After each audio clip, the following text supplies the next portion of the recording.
ప్రజల నుంచి వచ్చిన అర్జీలను సత్వరం పరిష్కరించాలని ప్రకాశం జిల్లా కలెక్టర్ శ్రీమతి ఏ తమీం అన్సారియా అన్నారు. ప్రకాశం జిల్లా మార్కాపురం పట్టణంలోని సౌజన్య కన్వెన్షన్ హాల్ నందు రెవెన్యూ డివిజన్ స్థాయి అధికారులతో సమీక్ష సమావేశం నిర్వహించారు. సమావేశానికి ముఖ్య అతిథులుగా జిల్లా కలెక్టర్ తమీం అన్సారియా మరియు జిల్లా జాయింట్ కలెక్టర్ గోపాలకృష్ణ పాల్గొన్నారు.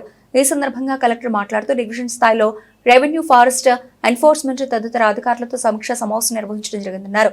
ముఖ్యంగా రెవెన్యూ సదస్సులో వచ్చిన అర్జీలు నిర్ణీత సమయంలో పరిష్కరించాలని అధికారులకు పలు సూచనలు చేసినట్లు తెలిపారు. అదేవిధంగా రీసర్వేలో ఎలాంటి అవకతవకలు జరగకుండా క్వాలిటీతో చేయాలని అధికారులకు పలు సూచనలు చేసినట్లు తెలిపారు. డివిజన్లో ప్రభుత్వ భూములను గుర్తించి వాటిని స్వాధీనం చేసుకోవడానికి చర్యలు తీసుకోవాలని అధికారులకు సూచించినట్లు తెలిపారు. ఈ ప్రాంతంలో ఆక్రమణకు గురైన ప్రభుత్వ భూములను గుర్తించి వాటిని తిరిగి స్వాధీనం చేసుకునే విధంగా చర్యలు తీసుకుంటామన్నారు. ఈ కార్యక్రమంలో డివిజన్ స్థాయి అధికారులు తదితరులు పాల్గొన్నారు.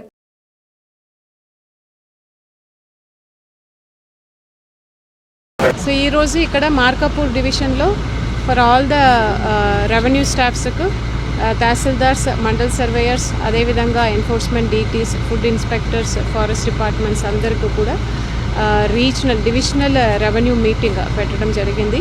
దాంట్లో ముఖ్యంగా పీజీఆర్ఎస్, అదేవిధంగా రెవెన్యూ సదస్సుల పైన వచ్చిన అర్జీలు టైంలో డిస్పోజ్ చేయడానికి ఇన్స్ట్రక్షన్స్ ఇవ్వడం జరిగింది. అదేవిధంగా ఇక్కడ ఉన్న గవర్నమెంట్ ల్యాండ్ ఎన్క్రోచ్మెంట్ ఉన్న కేసెస్ని ఐడెంటిఫై చేసి దాన్ని కూడా తొలగించడం, ఇక్కడ జరుగుతున్న రీసర్వే పైన అంటే క్వాలిటీగా రీసర్వే చేయడానికి అందరికీ కూడా ఇన్స్ట్రక్షన్స్ ఇవ్వడం జరిగింది.